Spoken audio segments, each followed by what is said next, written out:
following on Daytime Live this series is the search for what's causing the beautiful and intriguing crop circles. These are flattened circles in fields of wheat and other crops which have been occurring in increasing numbers across central southern England. Over 240 were discovered last year, but there's still no satisfactory explanation. Well, the mystery has sent ripples even to the highest corridors of power. We discovered that a former Chancellor and Secretary of State for Defence has himself had a close encounter with a crop circle, and I'm delighted to say that Denis Healey is in our Westminster studio, ready, I hope, to reveal all. Denis, tell us about your crop circles then.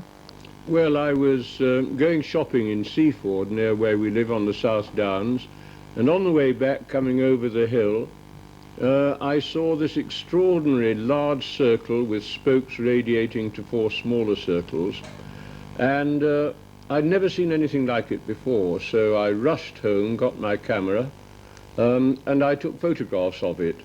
And of course, ever since then, I've been fascinated to hear that it's been occurring in many parts of the country, and not always in the same form as the circles which I photographed. There's an excellent book just out I've been reading by Mr. Delgado and somebody else about them, and there seems to be no explanation, rational or otherwise. How large were the ones that you saw then? I would say it was about, the large circle must have been about 40 feet across, and the small circles probably about 6 foot across. Now, this was quite a while ago you saw these. This was in the early August 1984. Now, I think we've got some of the pictures that you actually took so that we can get an idea of the site. Huge, absolutely huge. Now, did you go and inspect them closely, Denis? No, I didn't, though if you see there are tracks through the corn from the lower of the circles where somebody obviously did walk out to see what the dickens was going on. And of course I wondered at the time whether that person was the person who was responsible for the circles. And there are peculiarities, I gather, about the way the over it, but none of the stems are broken or crushed.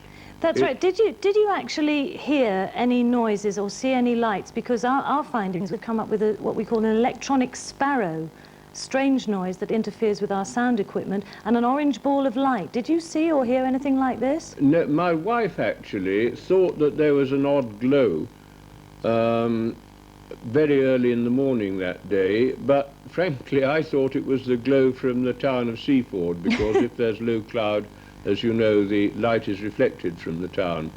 And I don't believe there was anything unusual then, though, as I say, I have no idea exactly when the circles first appeared during the night, or whether it was the early morning or what. You used to be at the MOD. Could some secret military activity be the cause? I mean, people have come up with ideas of high-flying plane with radar, high-power radio transmitters buried in the earth.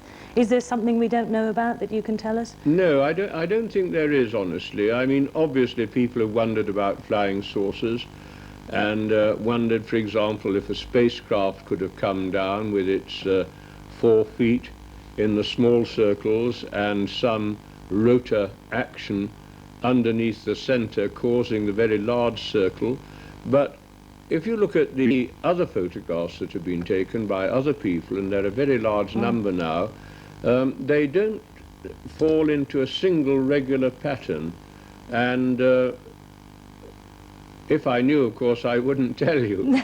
But I don't, in fact, know of any secret activity which could be responsible for this. Well, 240 crop circles have been reported so far, and there are reports coming in all the time, especially since we've launched our crop watch. Do you think an official investigation is called for?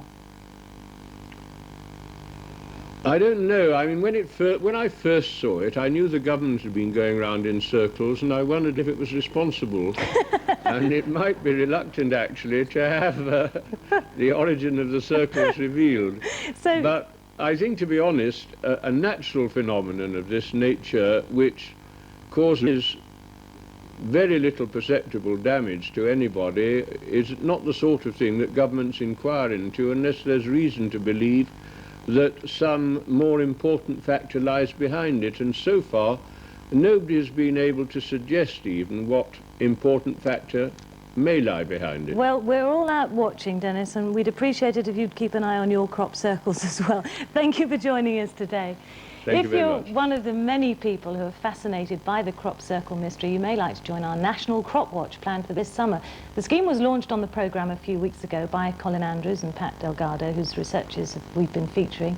And the aim is to draw up a register of people across the country who can look out for and report any crop circles in their area. So if you'd like to join up, then write enclosing a stamped addressed envelope, please, to Crop Watch, Daytime Live, BBC Pebble Mill, Birmingham B5 7QQ.